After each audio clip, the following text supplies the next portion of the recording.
Hey, I'm Brian Van, SportbikeTrackHere.com, and today we're going to break down the Scorpion EXO-AT960 Modular Helmet.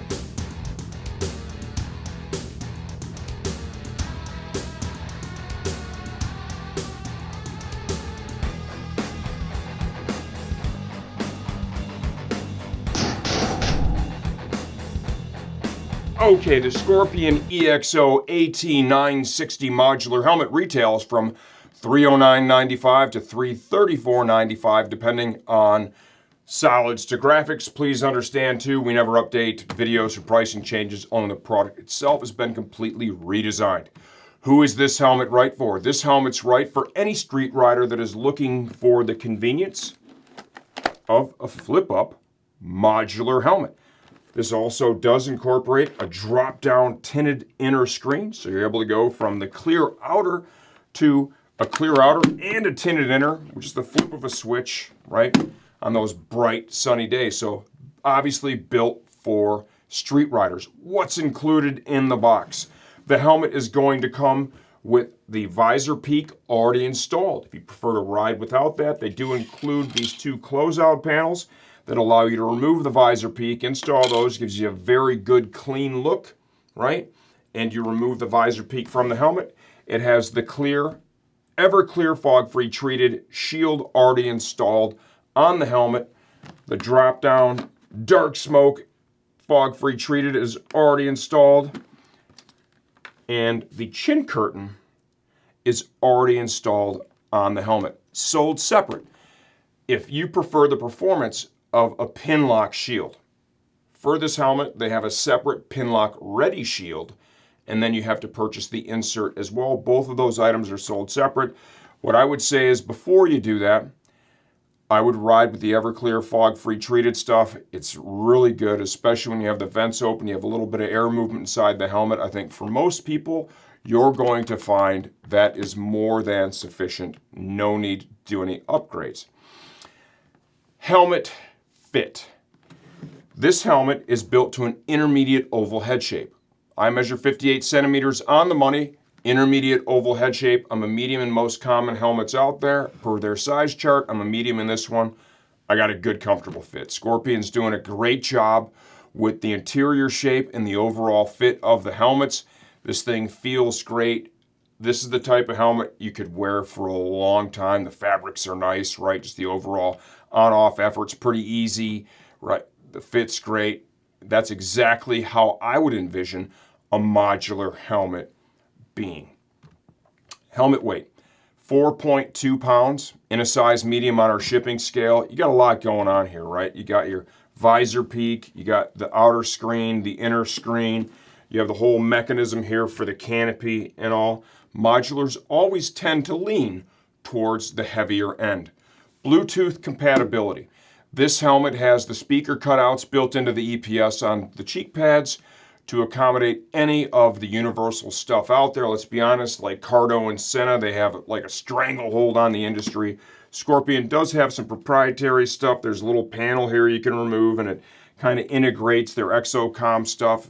If that's the route that you want to go, that is available as well, right? But if you already have some universal stuff in mind, no worries, it's going to install in the helmet just great. Shell construction and number.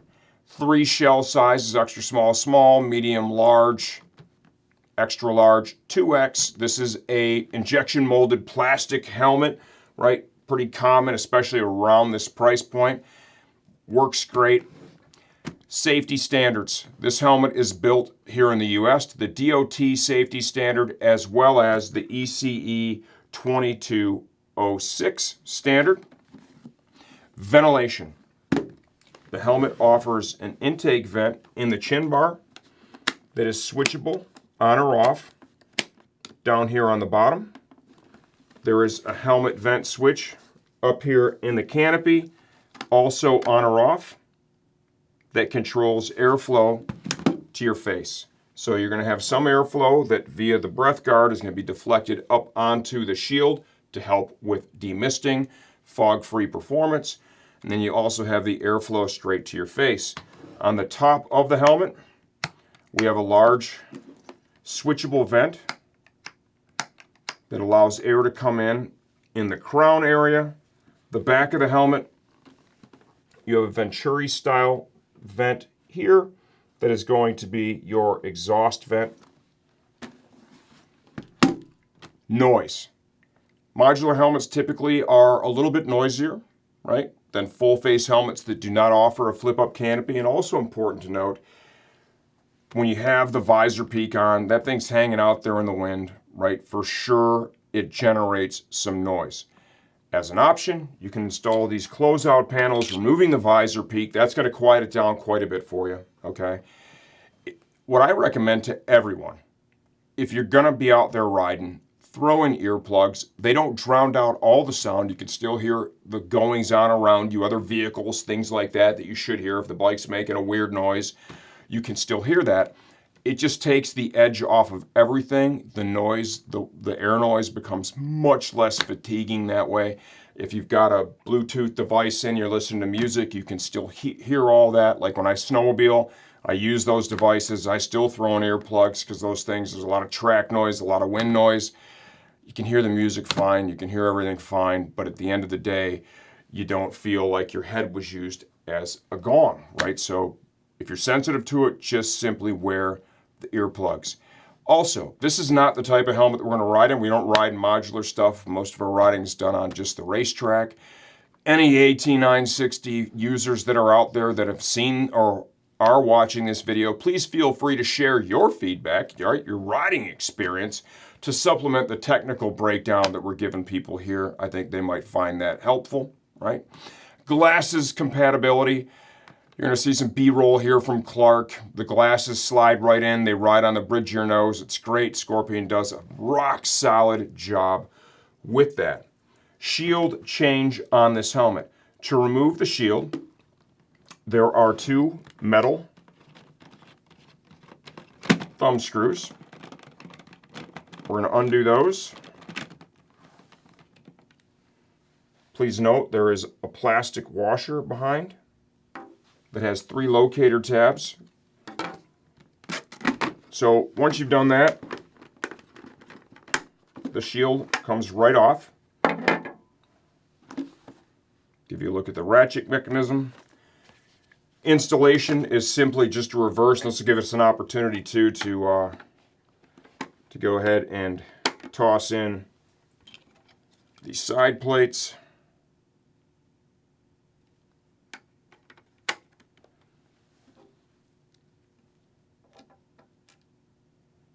For that washer, I don't know if you can get that or not, Clark. They line up with the shield ratchet mechanism, and just go ahead and drop those in there. You'll feel it slot into place like so.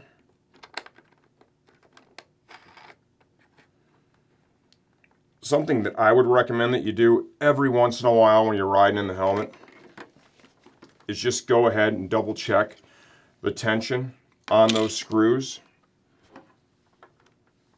I'm not saying they're for sure going to come loose, but I think at the end of the day, it'd be a good idea to just make sure that they're still in there.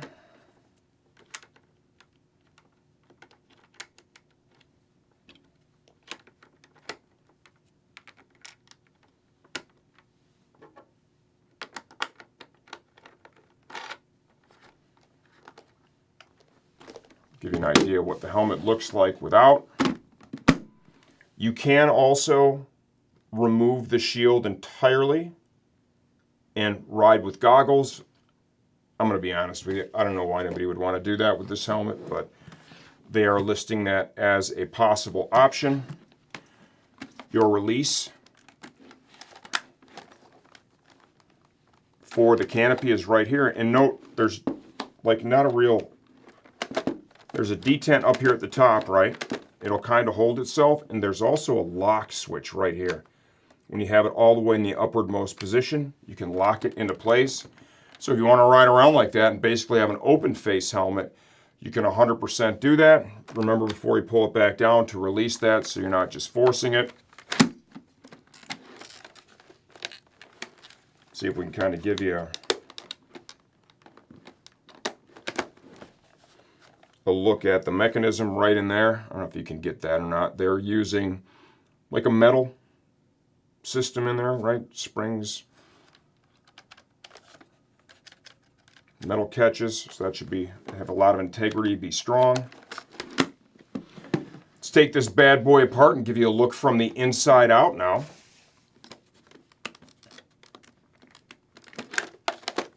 To remove your cheek pads, if you're going to install, like say, a universal Bluetooth or something, slide your fingers in between the backing of the cheek pad and the EPS of the helmet. There are a total of 3 snaps on each side, okay? One at the front, one above the ear, one behind the ear. It's going to be a mirror image on both sides.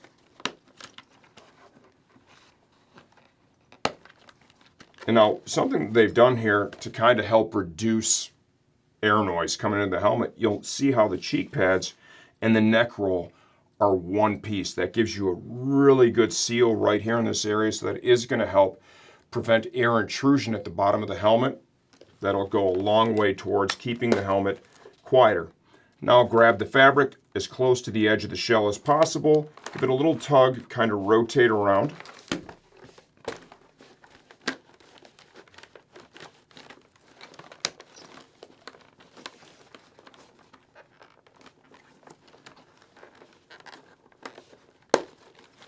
Like so. And if it catches a little bit like that, notice how I didn't just go ham on it, just kind of keep working it around a little bit until this releases from the locking tab that is in between the backing of the EPS and the shell of the helmet. The quality of this is nice. The fabric, the quick wick stuff feels great against your skin. When it comes to price points, helmets, Scorpion, very, very solid there. To remove the top liner, go ahead and get your thumb in between the EPS and the backing of the top liner. Release the 2 snaps, one on either side. Up here in the front, a little bit easier. You can see I got my index finger underneath this tab and the whole thing just kind of popped off as it worked around. There's your top liner. Inside the helmet, you can see there's your speaker cutout. One on either side. Channeling on the EPS. You can see the airflow. Right, here's your intakes up here in the front. Your exhaust here in the back. There you have it. There is the Scorpion EXO-AT960 Modular Helmet. Like I said, you know, if you're looking for a price point modular, you still want to get a good quality helmet with a lot of features and bennies built into it.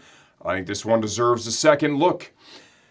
If you got any questions, leave those in the comments section of this video. I answer all that stuff myself, and I'm always here to help you choose the right helmet for your next ride.